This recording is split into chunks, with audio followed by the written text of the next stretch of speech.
안녕하세요. 사회복지 실천기술론의 노민래입니다. 자, 이번 시간에는 실천기술론에 대한 이 OT를 실시할 건데요. 이 실천기술론은 다른 과목에 비해 그렇게 이제 내용들이 많이 없다라고 얘기할 수 있어요. 큰 틀로 보면요. 큰 틀로 보면 많은 내용이 없는데 왜 그러냐라고 하면은 이 실천기술은 크게 세 가지로 이루어지게 됩니다. 개인, 가족, 집단. 요 세 가지밖에 없어요. 세 가지밖에 없다라는 게 무슨 뜻이냐라고 하면요. 우리 개인 모델들.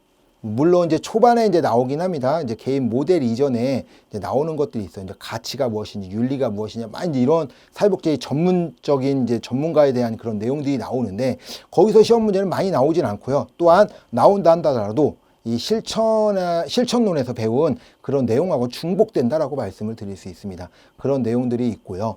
그리고 이제 가장 중요한 것이 모델이에요. 개인 모델, 가족 모델, 집단에 대한, 그리고 마지막 단일 사례 모델이 있어요. 근데 단일 사례 모델은 제가 이제 수업은 하진 않습니다. 단일 사례에 대한 내용은 그 설명드리지 않아요. 그 조사론에서 공부한 그런 단일 사례다라고 생각을 하시면 됩니다.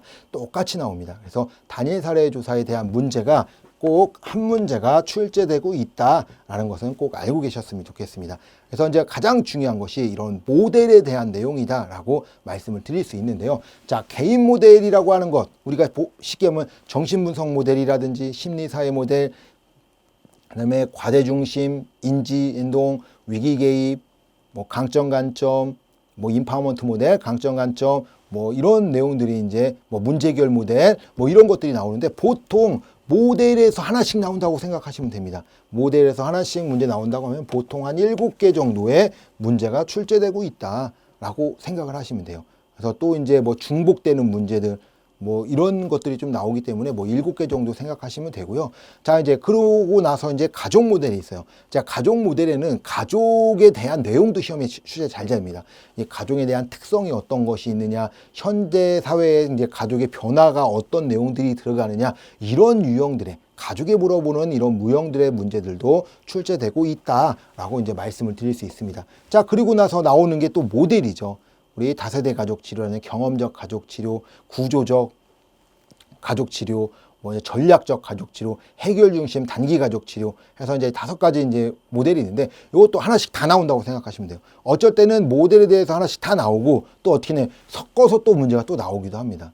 섞어서 나오는 문제들이 있고, 그리고 이제 어떤 부분들이 잘 나온다라고 얘기는 이제 말씀드릴 건데, 보통 가족에서도 7에서 한 8개 정도의 문제가 출제되고 있다라고 이제 말씀을 드립니다. 그래서 정말 많이 출제되고 있는 것이 가족 모델과 개인 모델이다라고 이제 말씀을 드립니다.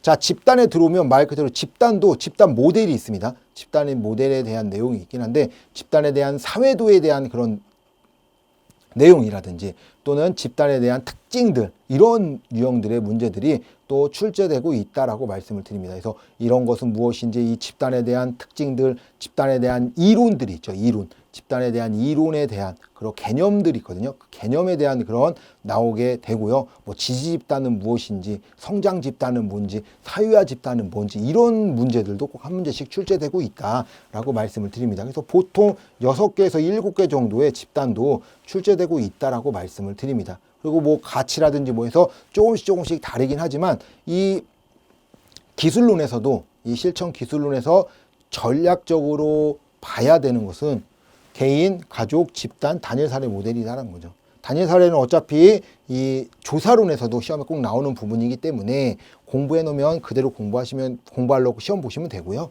그래서 개인, 가족, 집단에 대해서 정말 잘 알고 있어야지만 그 문제를 해결할 수가 있다라고 얘기합니다. 그래서 문제가 좀 많이 나오고, 문제가 많이 나오는 부분이죠. 그래서 양이라고 할 수는 없죠. 근데 딱 틀을 보게 되면 뭐 물론 이제 개인 모델에 많은 모델들이 있어서 좀 헷갈릴 수 있다라고 하지만요. 그 모델에 대한 성격들을 모두 파악을 하고, 그래서 이 모델에 대한 기법들은 이거구나, 그리고 과제 중심은 이런 거구나, 인지 행동은 이런 거구나, 위기 개입은 이런 거구나, 이 구분만 할 수 있다고 하면요, 다 잡아낼 수 있습니다.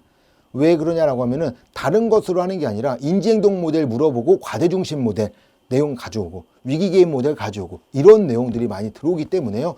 거기에 대한 내용들을 조금 구분하면 충분히 잡아낼 수 있다. 가족도 마찬가지죠. 가족도 전략적이냐, 다세대냐, 구조적이냐, 뭐 이런 가족에 대한 내용들을 포함을 한다면 충분히 잡아낼 수 있다라고 말씀을 드립니다. 그래서 다른 과목에 비해서 또 실천 기술론이 좀 쉽게 느껴지는데요. 왜 그러냐면 우리 개인 모델 같은 경우에는 인행사에서 배웠던 학자들 있죠. 그 학자들에 대한 내용들이 개인 모델에 들어가 있다라는 거예요.